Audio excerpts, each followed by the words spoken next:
ایک پوائنٹ بتاتا ہوں، لیکن حدیث میں نہیں ہے، مجھے کہتے ہو ڈر بہت لگتی ہے، کروڑوں آدمی سنتے ہیں دنیا بھر میں، لیکن حدیث میں نہیں ہے۔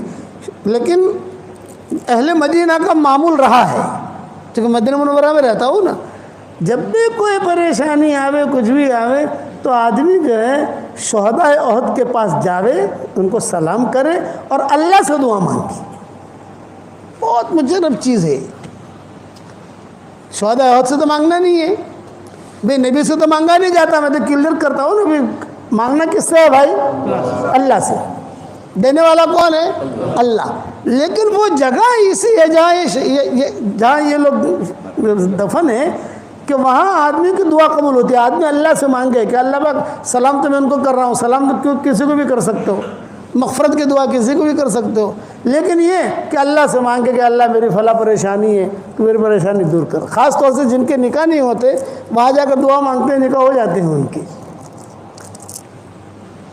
چونکہ مدینہ منورہ میں رہا تو وہ لوگ ملتے ہیں نا، ہمارے بیانات ہوتے، یہ ہوتے، جاتے ہیں، آتے ہیں، جاتے ہیں، وہ تو انہوں نے یہ سفر میں سنا ہے مجھے، یہ کہا کہ اب جب کوئی بھی ایسا ہو تو ہم بھیج دیتے ہیں، جب سلام کریں ان کو، لیکن دعا مانگ اللہ سے۔ ہمیشہ یاد رکھنا، ہم سلام تو کریں گے حضور صلی اللہ علیہ وسلم کو، لیکن مانگیں گے اس سے بھائی؟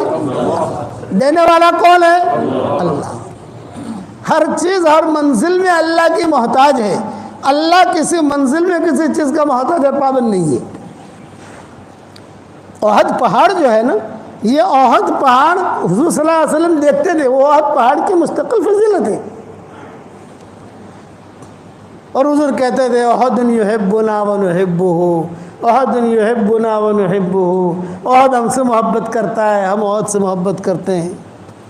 خاص طور سے جب بارش ہوتی ہے اس وقت میں احد پہاڑ جو چمکتا ہے تو ہم لوگ مستقل دیکھنے کے لیے نکلتے ہیں۔ بارش سونے کی طرح چمکتا ہے وہ، جب بارش خوب گرتی ہے، اور احد پہاڑ کو تو عرب لوگ سب دیکھنے کے لیے آتے ہیں کہ یار کیسا چمک رہا ہے۔ حالانکہ پہاڑ تو دنیا میں ہم نے بہت دیکھے بھائی، ہم تو اب لوگ مجھے پوچھتے ہیں کہ مولانا آپ کون سے ملک میں گئے ہو، میں نے کہا بھائی یہ پوچھ کون سے ملک میں نہیں گیا، یہ پوچھ کہ کون سے ملک میں نہیں گیا، یہ پوچھ تو پتہ چلے کہ یہاں نہیں گیا۔ اللہ سب جگہ لے گیا، سب جگہ کا پہاڑ بھی دیکھیں، لیکن اس کی نوعیت ہی الگ ہے۔ مولانا سید خان صاحب رحمۃ اللہ علیہ فرماتے تھے کہ بھئی یہاں سے تم جو ہے احد پہاڑ پر جاؤ اور اللہ سے دعا مانگو۔ یہ مولانا سید خان صاحب رحمۃ اللہ علیہ ہمیں کہتے تھے، ان کی تربیت میں رہے ہم، کہ تم جاؤ احد پہاڑ پر جاؤ، شہدائے احد کو سلام بھی کرو، اور احد پہاڑ پر جا کر کہیں پر بیٹھ کر اللہ سے دعا مانگو۔ وہ قربانیاں جو ہیں وہ اب تک احد پہاڑ اس کی گواہی دیتا ہے، جو قربانیاں دی گئی ہیں۔ تو حضور صلی اللہ علیہ وسلم شہدائے احد پر گئے، اور وہاں جا کر جو ہے انتقال سے پہلے اور یہ کہا کہ دیکھو تھوڑے دنوں میں تمہارے پاس میں آنے والا ہوں، اور صحابہ سے کہا، صحابہ ساتھ تھے نا، یوں کہا کہ دیکھو میرے جانے کا تم لوگ زیادہ ویلا مت کرنا، میری تمہاری ملاقات حوض کوثر پر ہوگی، حوض کوثر تیار کرنے کے لیے جا رہا ہوں، میری تمہاری ملاقات وہاں ہوگی۔ جب صحابہ لے کر چلے تو حضور نے فرمایا میرے بھائیوں کو میرا سلام کہنا۔ تو حضرت ابوبکر نے پوچھا السنا اخوانک یا رسول اللہ، اے اللہ کے نبی کیا ہم آپ کے بھائی نہیں ہیں؟ آپ نے فرمایا اللہ تم میرے بھائی نہیں ہو، بل انتم اصحابی، تم میرے ساتھی ہو۔ میرے بھائی بہنیں تو وہ ہیں جنہوں نے مجھے دیکھا نہیں ہے اور میری بات پر لبیک کہہ کے کھڑے ہو جاتے ہیں، ہم لوگ حضور کے بھائی بہن ہیں۔ کسی نبی نے اپنے امتی کو بھائی بہن نہیں بنایا ہے، حضور نے بھی اپنا بھائی بہن بنایا محبت میں۔ بھی یہ کون ہے کہ حضور کا بھائی ہے، یہ کون ہے کہ حضور کی بہن ہے؟ حضرت ابوبکر نے پوچھا السنا اخوانک یا رسول اللہ، کیا ہم آپ کے بھائی بہن نہیں؟ آپ نے فرمایا اللہ میرے بھائی بہن تو وہ ہیں جنہوں نے مجھے دیکھا نہیں ہے، بعد میں آئیں گے، اللہ رسول ہماری باتیں سنیں گے، قدم اٹھائیں گے، کام کریں گے۔ ہم نے حضور کو دیکھا نہیں ہے، لیکن جو حضور باتیں بتاتے ہیں فوراً عمل کرتے ہیں ہم، کیونکہ نبی نے بتایا ہے۔ اب واپسی میں حضور صلی اللہ علیہ وسلم کی جب باریاں ہوتی تھی امہات المومنین کی، تو جب احد سے واپس آ رہے ہیں انتقال سے پہلے، تو آپ کی باری تھی حضرت میمونہ کے گھر میں۔ تو حضور صلی اللہ علیہ وسلم نے اب امہات المومنین کو جمع کیا اور جمع کر کے کہا کہ بھئی دیکھو باری تو ہے آج میمونہ کی، لیکن میری خواہش یہ ہے کہ اب میری طبیعت ٹھیک نہیں ہے، آخری دن چل رہے ہیں، تو اگر خوشی کے ساتھ تم سب اجازت دے دو تو میں عائشہ کے پاس رہوں گا، خوشی سے اجازت دو، ایک رات کی باری ہوتی تھی نا۔ تو سب ماؤں نے کہا کہ نہیں، آپ جس میں آپ کو خوشی ہے۔ تو حضرت عائشہ کی وہاں حضور نے قیام کیا، یہ آخری دن گزر رہے ہیں۔ اور جب حضرت عائشہ کا وہاں قیام کیا تو ایک دم سے قیام ہوا نا، بھی باری تھی کہاں؟ حضرت میمونہ کے وہاں۔ تو انہوں نے تیاری کر رکھی تھی، بستر کی، کپڑوں کی، جو بھی ترتیب ہوتی ہے رکھی تھی، لیکن اب یہ تو بالکل فیصلہ پلٹ گیا کہ پھر تم اجازت دو تو میں عائشہ کے پاس رہوں، لیکن میری دوائیں بھی جانتی ہے، وہ میری خدمت بھی کرتی ہے، خدمت تو سب کرتی ہیں، لیکن یہ کہ میری خواہش ہے کہ میرے دن آخری وہیں گزرے سب۔ اب یہاں جو ہے حضرت عائشہ نے کوئی تیاری تو کی نہیں تھی، بات سمجھ میں آ رہی نہیں آ رہی؟ یہ مضمون بہت لمبا ہے، 5 گھنٹے کا یہ مضمون ہے جو مجھے 8:25 کو ختم کرنا ہے۔ کہ بھی حضرت عائشہ نے تیاری تو کی نہیں تھی، تو ساری ماؤں نے کہا کہ عائشہ جلدی جلدی تمہیں جو چیز کی ضرورت ہو ہم مہیا کر دیتے ہیں، کھجور کی ضرورت ہے کھجور لے آتے ہیں، دودھ کی ضرورت ہے دودھ لے آتے ہیں، اور خالی تم اشارہ کر دینا ہم لے آئیں گے۔ یعنی دوسرے ماؤں نے مدد کی کمرہ صاف کرانے میں۔ یہ نبی آ رہا ہے تو کمرہ تو صاف کرنا پڑے گا نا، بستر ٹھیک کرنا پڑے گا، تکیہ ٹھیک رکھنا پڑے گا، جو دوائیں وہ ڈھنگ سے رکھنی پڑے گی۔ اب حضور صلی اللہ علیہ وسلم یہاں آئے حضرت عائشہ کے کمرے میں۔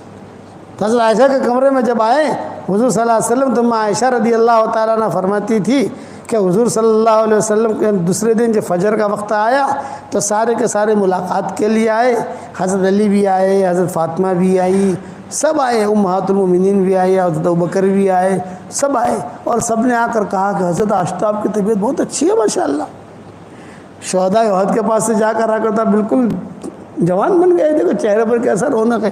آپ نے فرمایا ہاں آج مجھے بہت اچھا لگ رہا ہے، وہ جو ٹینشن تھا، وہ جو فکر تھا، وہ طبیعت بے چینی تھی، آج نہیں ہے، آج میری طبیعت بہت اچھی ہے، بہت ہے۔ تو پھر سب لوگ جڑے ہوئے تھے حضور کے ساتھ۔ تو اب حضرت فاطمہ نے کہا کہ ابو جی اگر اجازت ہو، میں کئی دنوں سے یہاں پر ہوں، تو میں بھی ذرا علی کے پاس ہوا ہوں، حضرت علی بھی تھے، کہ ہم ذرا گھر چلے جائیں، گھر کو بھی دیکھ لیں ہمارا، کوئی چوٹی وغیرہ ٹھیک کر لیں میں، بال وغیرہ ٹھیک کر لیں میں، گھر کے کچھ کام ہیں دھونے کے کپڑوں کے۔ حسن حسین کو بھی دیکھا نہیں ہے کئی دنوں سے ہم نے، حسن حسین بھی کھڑے ہوئے تھے وہاں، اجازت لی تو آپ نے حضور نے اجازت دی تھی کہ جاؤ تم جاؤ۔ یہ دونوں میاں بیوی نکل گئے، حسن حسین تھے، آپ نے ان کو پیار کیا، آؤ تم بھی جاؤ ماشاءاللہ، یہ بھی کھیلتے کھلتے نکل گئے۔ اب حضرت ابوبکر آئے، حضرت ابوبکر نے آ کر کہا کہ حضرت میں جو ہے کئی دنوں سے یہاں ہوں، آج آپ کی طبیعت ماشاءاللہ مجھے بہت اچھی لگ رہی ہے، تو میں بھی بنت خارجہ کے پاس ہوا ہوں۔ بنت خارجہ ان کی دوسری بیوی کا نام تھا جو عوالی میں رہتی تھی، ایک بیوی یہاں رہتی تھی حضور صلی اللہ علیہ وسلم کے قریب کہیں، اور ایک بیوی رہتی تھی بنت خارجہ، اس کا نام تھا، یہ رہتی تھی عوالی میں، آج کل ہم جہاں رہ رہے ہیں عوالی میں، وہاں ان کا مکان تھا، وہاں سے پیدل جانا ہو تو 20-25 منٹ پیدل کے لگتے ہیں وہاں۔ میں وہاں ہوا ہوں، کئی دنوں سے گیا نہیں ہوں۔ آپ نے فرمایا ہاں میری طبیعت اچھی ہے۔ حضرت عمر وہاں کھڑے تھے تو حضرت عمر نے مانگی نہیں اجازت، لیکن حضرت علی نے اجازت مانگ لی، امہات المومنین نے اجازت مانگ لی، سب نے یہ فرمایا کہ حضرت ہمارے مکان بھی ایسے ہی ہیں، ہم نے چوٹیاں بھی ٹھیک نہیں کی ہیں، کپڑے بھی ایسے ہی رکھے ہوئے ہیں، اب تو عائشہ ہے آپ کے پاس یہاں خدمت کے لیے، ہم بھی اپنا کام نمٹا لیں۔ آپ نے سب کو اجازت دے دی۔ حضرت عمر کھڑے تھے، حضرت عمر نے کہا تھا میں جانے کا نہیں، میں نہیں جانے کا، میں نہیں جانے کا۔ حضرت عائشہ سے کہا میں باہر کھڑا ہوں، کوئی بھی ضرورت میں بیٹھا ہوا ہوں باہر گھر کے، کوئی بھی ضرورت ہو تمہیں یا کوئی حاجت ہو، کوئی بھی چیز لانی ہو تو صرف کھٹ کھٹ کرنا، میں آ جاؤں گا۔ حضرت عمر نہیں گئے، حالانکہ ان کی بھی 1-2 بیویاں تھیں۔ حضرت عمر کہتے تھے مجھے کھٹک تھی، میں نے اجازت مانگی ہی نہیں، حالانکہ حضور نے کہا کہ تم بھی جانا چاہو کسی جگہ، میں باہر ہوں۔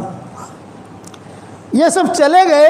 اس کے بعد حضرت عائشہ کہتی تھی کہ حضور صلی اللہ علیہ وسلم نے مجھ سے مسواک مانگا، مسواک دو،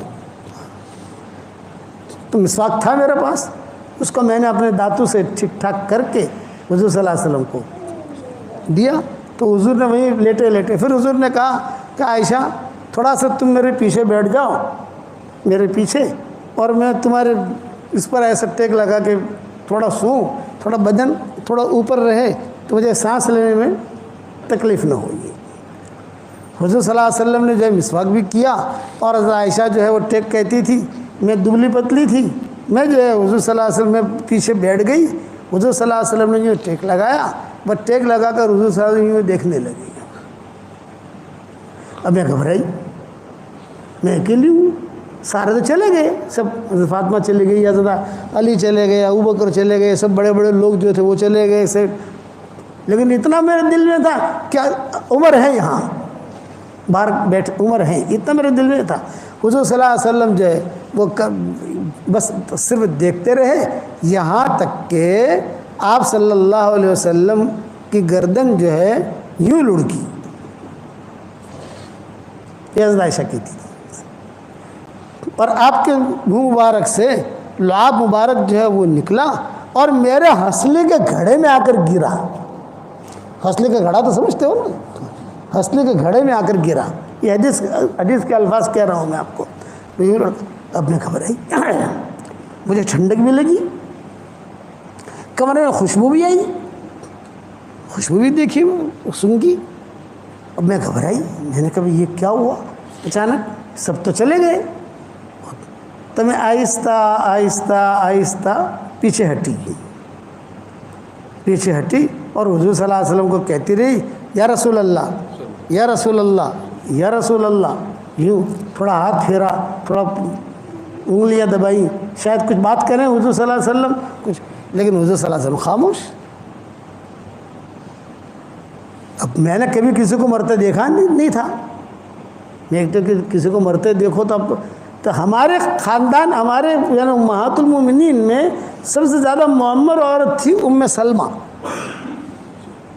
یاد رکھنا امہات المومنین کی جو ٹولیاں تھیں، ٹولی تھی نا پوری، تو اس کے دو ذمہ دار تھے، آدھی ٹولی کی ذمہ دار حضرت عائشہ ہوتی تھی اور آدھی ٹولی کی ذمہ دار حضرت ام سلمہ ہوتی تھی۔ کسی مسئلے میں حضرت عائشہ اور ام سلمہ متفق ہو گئی تو حضور کہتے تھے کوئی ٹینشن نہیں، دونوں متفق ہو گئی، اور اگر ایک نے بھی مخالفت کر دی تو ٹینشن شروع۔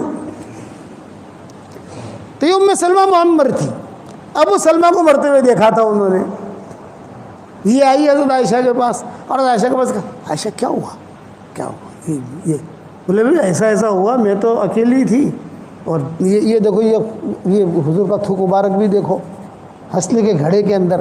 ہنسلے تو سمجھتے ہو نا بھائی، بعض لوگوں کا جو گھڑا ہوتا ہے، تو عائشہ کہتی تھی وہ سب تو میرا گھڑا تھا، اس وقت میں بدن موٹا نہیں ہوا تھا تو گھڑا تھا، تو اس ہنسلے کے گھڑے میں جو ہے حضور صلی اللہ علیہ وسلم کا لعاب مبارک گرا۔ تو حضرت ام سلمہ نے کہا عائشہ کوئی ہے نہیں یہاں، مرد گنے حضرت عمر ہیں، حضرت عمر مجھے کہہ گئے ہیں، باہر کھڑے ہیں وہ حضرت عمر، تو حضور کا تو انتقال ہو گیا ہے۔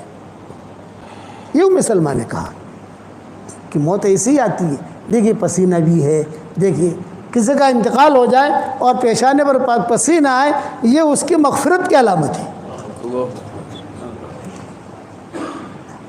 اس لیے میں کہتا ہوں کہ آدمی زیادہ سے زیادہ کلمہ پڑھتا رہے، لا الہ الا اللہ محمد رسول اللہ، زیادہ سے زیادہ کلمہ پڑھتا رہے۔ موت کے وقت میں زبان جو ہے اتنی بھاری ہو جاتی ہے کہ کوئی چیز زبان سے نکلتی نہیں ہے، کہ کلمہ بار بار پڑھتا رہے گا کلمہ نکلے گا۔ جب حضرت ام سلمہ نے کہا کہ بھئی یہ تو حضرت عائشہ کہتی ہے کہ مجھے تو پتہ ہے حضرت عمر وہاں ہے، تو فوراً جائے دستک دی، فوراً کھٹ کیا۔ تو حضرت عمر نے کہا کچھ کہنا چاہتی ہو عائشہ؟ یہ فرمایا گیا تمہارے نبی کو دیکھو کیا ہو رہا ہے، صحابہ اور بھی تھے۔ تو حضرت عمر کہتے ہیں کہ میں نے کہا کہ تم بقیع کی طرف منہ کر کے کھڑی ہو جاؤ، بقیع جو ہے مشرق کی طرف ہے، تو بقیع کی طرف منہ کر کے کھڑی ہو جاؤ پردے کے ساتھ، میں آتا ہوں اندر۔ حضرت عمر آئے، حضرت عمر کے ساتھ مغیرہ ابن شعبہ بھی آئے، یہ دو آئے. اور انہوں نے جو آ کر دیکھا حضرت عمر نے اور کہا، اور جو حضور صلی اللہ علیہ وسلم کے پیشانی پر ہاتھ بھی رکھا، ہاتھ بھی دبایا، پاؤں بھی دبایا حضرت عمر نے، کہ حضور خاموش. اور مغیرہ بن شعبہ بھی خاموش.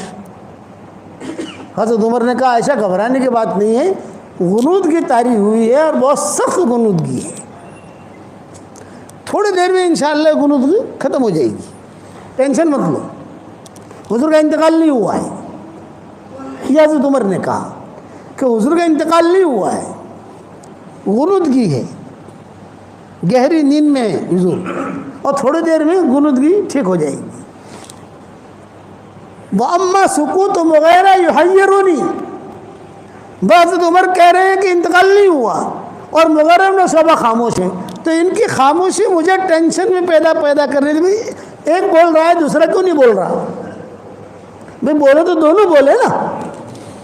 بھئی مغیرہ بن شعبہ خاموش کیوں؟ یہ بڑے آدمی ہیں. وَأَمَّا سُكُوتُ مُغِیرَةَ يُحَيِّرُنِی، مغیرہ کی خاموشی یہ مجھے ٹینشن میں ڈال رہی تھی. یہ کہہ کر حضرت عمر تو چلے گئے، مغیرہ بن شعبہ بھی چلے گئے. اب گھر میں اکیلی مائیں آئیں تو سب نے کہا نہیں حضور کا تو انتقال ہو چکا ہے. اب ہم شش و پنج میں باہر گئے تو باہر صحابہ تھے، تو باہر صحابہ نے حضرت عمر سے پوچھا کیا حال ہے حضور کا، کیسے طبیعت ہے؟ یہ فرمایا کہ بہت سخت گہری نیند میں ہے حضور صلی اللہ علیہ وسلم، انتقال نہیں ہوا ہے. تو ایک صحابی نے حضرت مغیرہ بن شعبہ سے پوچھ لیا، ارے بھی تم بھی تو گئے تھے اندر، کیا ہوا؟ تو اب مغیرہ بن شعبہ نے کہا عمر جو سمجھے ہیں غلط سمجھے ہیں، میں جو سمجھاؤں صحیح سمجھاؤں. پھر آپ کیا سمجھے ہو کہ حضور کا یہ وصال ہو گیا ہے؟ یہ حضرت مغیرہ بن شعبہ نے کہا. یہ کہا صحابہ میں سب سے پہلے حضور کے انتقال کی خبر دینے والے مغیرہ بن شعبہ ہیں. ماں ایسا کہتی تھی کہ ہم تو شش و پنج میں تھے، انتقال ہوا ہے کہ نہیں ہوا؟ اور عمر نے منع کر دیا تو ظاہری بات ہے حضرت عمر کی بات کا اعتبار ہے. تو جب یہ دونوں باہر گئے تو ہم بھی دروازے پر کھڑے ہو گئے، کیا باتیں کرتے ہیں دروازے پر، اور وہاں صاحب آپس سے بات کر رہے تھے. کوئی کہہ رہا تھا انتقال ہوا. حضرت مغیرہ بن شعبہ نے کہا نہیں بھی دیکھو عمر جو سمجھے ہیں وہ غلط سمجھے ہیں، میں جو سمجھاؤں صحیح سمجھاؤں، کہ حضور صلی اللہ علیہ وسلم اللہ کے وہاں چلے گئے. اب اتنا حضرت عمر کو سننا تھا، حضرت عمر جذبات میں آ گئے. یہ فرمایا خبردار جس نے کہا کہ حضور کا انتقال وہ اپنا انتقال سمجھ لے. تلوار نکال لی، حضور کا انتقال ہونا ہی نہیں ہے. ابھی تو کتنے کام باقی ہیں یہودیوں کے، بے ایمانوں کے سارے دنیا میں دین پھیلنا ہے، یہ باقی ہے، یہ باقی ہے، یہ باقی ہے، یہ باقی ہونا ہی نہیں ہے. ابھی وقت مرے جائیں گے دنیا سے، لیکن ابھی نہیں، ابھی حضور کا انتقال نہیں ہوا ہے. اب مغیرہ بن شعبہ جو ہے سہم گئے، ڈر گئے، گھبرا گئے، بڑے آدمی ہیں. بس یہ مضمون یہاں پر ختم کرتا ہوں بھائی. کتنے بجے؟ 8:30 بجنے آئے. یہ مضمون انشاءاللہ بعد میں پتہ نہیں کیسے شروع ہوا ہے مضمون، بعد میں سنائیں گے. ہمیں ہمارا 2 گھنٹے کا سفر بھی ہے بھائی. اب آپ لوگ اب جب بھی اللہ مجھے دوسری مرتبہ لائے تو خالی یہاں تک کہنا یہاں تک کہا تھا تم نے، تو بعد میں آگے بیان کریں گے انشاءاللہ. یہ لمبا مضمون ہے، پھر کیسے حضور کا انتقال ہوا، پھر کیسے جو ہے جنازے کی نماز پڑھی گئی، سب کیا. میں تو آپ حضرات سے ایک درخواست کرتا ہوں، میں آپ سے کچھ ہدیہ لینے آیا ہوں، مجھے ہدیہ دو گے بھائی؟ دیکھو آواز ڈھیلی پڑ گئی. ارے ہدیہ دو گے کہ نہیں دو گے؟ دیکھو ہم چندہ نہیں مانگتے، میرا کوئی مدرسہ نہیں ہے، کوئی چندہ نہیں مانگتا، لیکن ہدیہ ضرور مانگتا ہوں. دو گے بھائی؟ بتاؤ. بس میری درخواست یہ ہے کہ جب بھی میرے سبق سنو یا جب بھی میرے بیانات سنو میرے لیے دعا کر دینا. اتنا تو کرو گے کہ نہیں؟ ایک بات یہ ہوگی. دوسری بات یہ ہے کہ میں آپ کو ہدیہ دینے آیا ہوں. 10 مرتبہ سورہ اخلاص پڑھ لو تو جنت کے اندر ایک محل تیار ہو جاتا ہے. آج کل میرے شاگردوں کو کہتا ہوں 313 مرتبہ سورہ اخلاص پڑھنے کی عادت ڈالو. 31 بنگلے جنت میں تیار ہو جائیں گے انشاءاللہ. اور کوئی انکم ٹیکس والا آپ کو فون نہیں کرے گا. تمہارے 20 نگر میں تو انکم ٹیکس والے بہت آتے ہیں نا کہ بھائی صاحب تم تو اتنے پیسے کہاں سے لائے تم؟ 313 مرتبہ سورہ اخلاص پڑھنے کی عادت ڈالو تو انشاءاللہ 31 بنگلے جنت میں تیار ہو جائیں گے، اور 104 مرتبہ قرآن شریف پڑھنے کے برابر اللہ ثواب دے گا۔ ایک ہدیہ تو یہ ہے۔ دوسرا ہدیہ یہ ہے 313 مرتبہ درود شریف پڑھو، شارٹ والا درود شریف، صلی اللہ علیہ وسلم صلی اللہ علیہ وسلم صلی اللہ علیہ وسلم 313 مرتبہ۔ تیسرا ہدیہ ہے 313 مرتبہ استغفار پڑھو، اللہم اغفر لی اللہم اغفر لی اللہم اغفر لی، جلدی پورا ہو جائے گا انشاءاللہ۔ اور چوتھا ہدیہ اب نیا شروع کیا ہے، 100 مرتبہ سورہ فاتحہ پڑھنے کی عادت ڈال دو۔